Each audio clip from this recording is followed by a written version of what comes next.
নমস্কার বন্ধুরা, আজ আমি আপনাদের সাথে কাপ কেকের রেসিপি শেয়ার করব। অলরেডি আমার দুটো কেকের রেসিপি দেওয়া আছে, সেটাও এটার সাথে অ্যাটাচ করা থাকবে।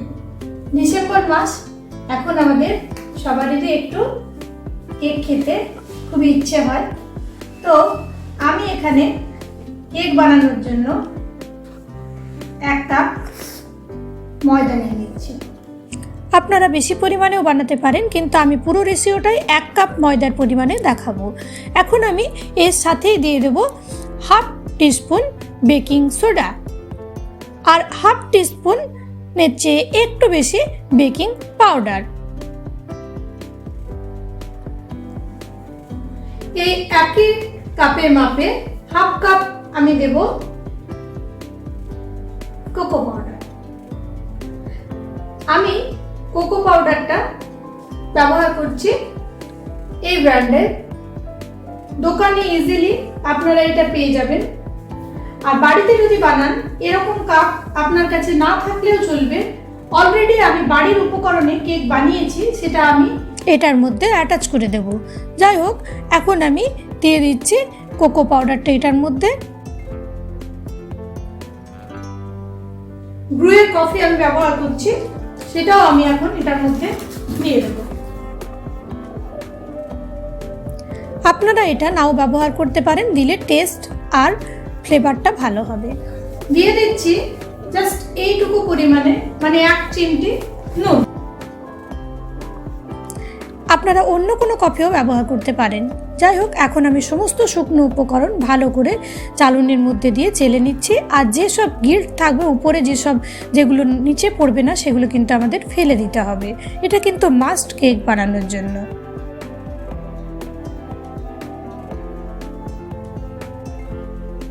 এখন আমি কতগুলো দোকানে যে কাগজের কাপ পাওয়া যায় চায়ের, সেগুলোতে অয়েল ব্রাশ করে নেব। রেসিপিটা পছন্দ হলে প্লিজ একটা লাইক দিয়ে দেবেন, কমেন্টস করে জানাবেন যে রেসিপি কেমন লাগলো। আর চ্যানেলে যদি আপনি আমার প্রথম দর্শক শ্রোতা হন, তাহলে ফুল ভিডিওটাকে ওয়াচ করে চ্যানেলটাকে সাবস্ক্রাইব করতে ভুলবেন না যেন। পাশের যে নোটিফিকেশন বাটনটা আছে, সেটা অলে সেট করুন, তাহলে আমার যে কোনো রেসিপি সবচেয়ে প্রথমে পৌঁছে যাবে শুধুমাত্র আপনার কাছে। আমার পুরনো বন্ধুদের অনেক ধন্যবাদ আমার পাশে থাকার জন্য। If you don't understand my language, then please on CC my all recipe having English and Hindi CC and enjoy my recipe in your own language. কাপে কিন্তু অয়েল ব্রাশ করবেনই, না হলে কিন্তু কেকগুলো বেরোবে না, ভেঙে যাবে।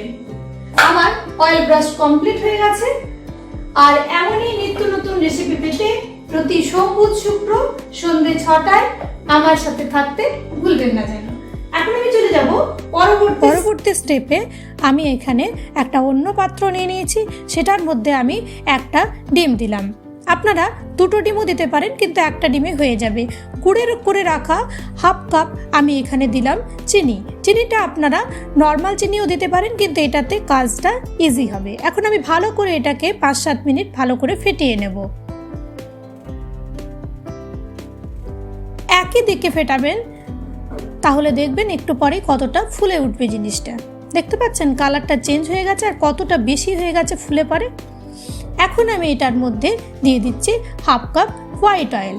আপনারা এই পর্যায়ে বাটারও ব্যবহার করতে পারেন। এখন এটাকেও আমি 5-7 মিনিট ভালো করে ফেটিয়ে নেব। যত ফেটাবেন ততই ভালো হবে। 5-7 মিনিট পরে আমি শুকনো উপকরণগুলো এটার মধ্যে অ্যাড করলাম।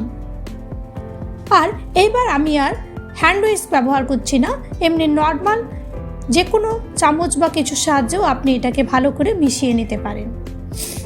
আর তারপর আমি দিয়ে দিলাম এটার মধ্যে হাফ কাপ দুধ। পরে পরিমাণ মতো আরও অ্যাড করা যায়। এটা ভালো করে আমি কিন্তু মিশিয়ে নিতে হবে।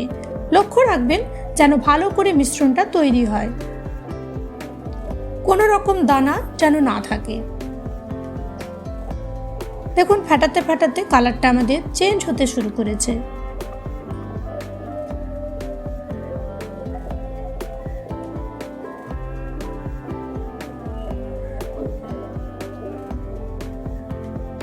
এটা আমি মোটামুটি 5-7 মিনিট আরও ভালো করে ফেটিয়ে নেব। আমাদের মিশ্রণটা একটু গাঢ় গাঢ় লাগছে।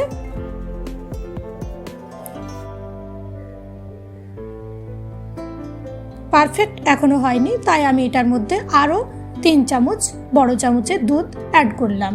আর দিয়ে দেবো বড় চামচের 1 চামচ ভ্যানিলা এসেন্স। এটা কিন্তু মাস্ট কেক বানানোর জন্য। আপনাদের কাছে না থাকলে ভিনেগার দিতে পারেন। এবার আমি ভালো করে সমস্ত মিশ্রণ মিশিয়ে নিয়েছি।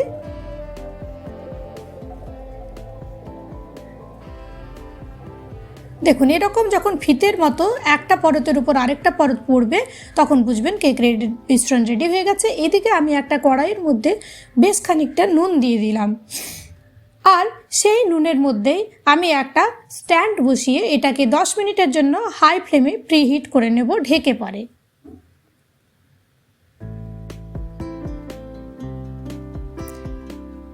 এবার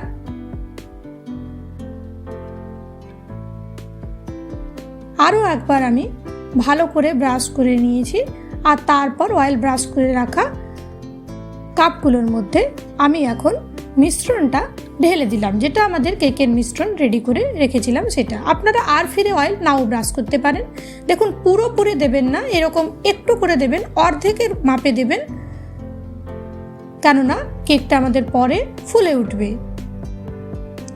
প্রতিটা কাপেই আমি এই মিশ্রণটা একটু একটু করে ঢেলে নিচ্ছি। তারপর আমি চকো চিপস দিয়ে দিচ্ছি একটু করে। এটা কিন্তু একেবারেই মাস্ট নয়, আপনারা নাও দিতে পারেন, দিলে আরও ভালো দেখতে লাগবে আর স্বাদটা বেড়ে যাবে।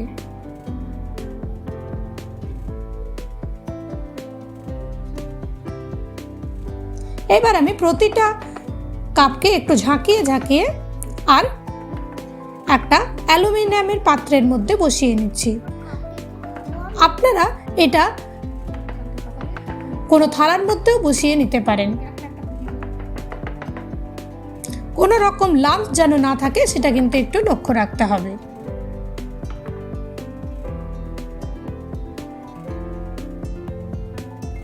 এবার আমি প্রিহিট করে রাখা এই কড়াইয়ের মধ্যে কেকটাকে বসিয়ে দিলাম, কেকের পাত্রটা, আর এটাকে এইবার আমি লো ফ্লেমে এটাকে মোটামুটি 15-20 মিনিট ভালো করে বেক করে নেব।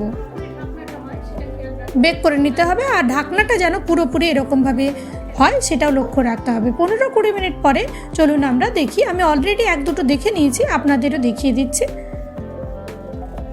দেখুন, বেরিয়ে আসছে না কোনো মিশ্রণ, ব্যাস কেক আমাদের রেডি হয়ে গেছে।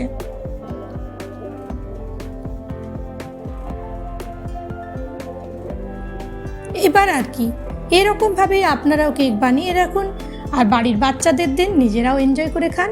দেখুন, আমি বের করে নিচ্ছি। এগুলো কাপেও আপনারা রেখে দিতে পারেন, কিন্তু আমাদের বাড়িতে কেক বানানোর সাথে সাথে কেকটা একেবারে শেষ হয়ে যায়। খুব টেস্টি হয় আর খুবই নরম হয় কেকটা। দেখুন, আমি নরমটা দেখিয়ে দিচ্ছি। অলরেডি আমার আরও আগের কেক কিছুগুলো বানানো ছিল 2-3টে, সেগুলো আপনাদের দেখিয়ে দিলাম। দুবারই কিন্তু পারফেক্ট হয়েছে কেকগুলো। ধন্যবাদ ভিডিওটি দেখার জন্য।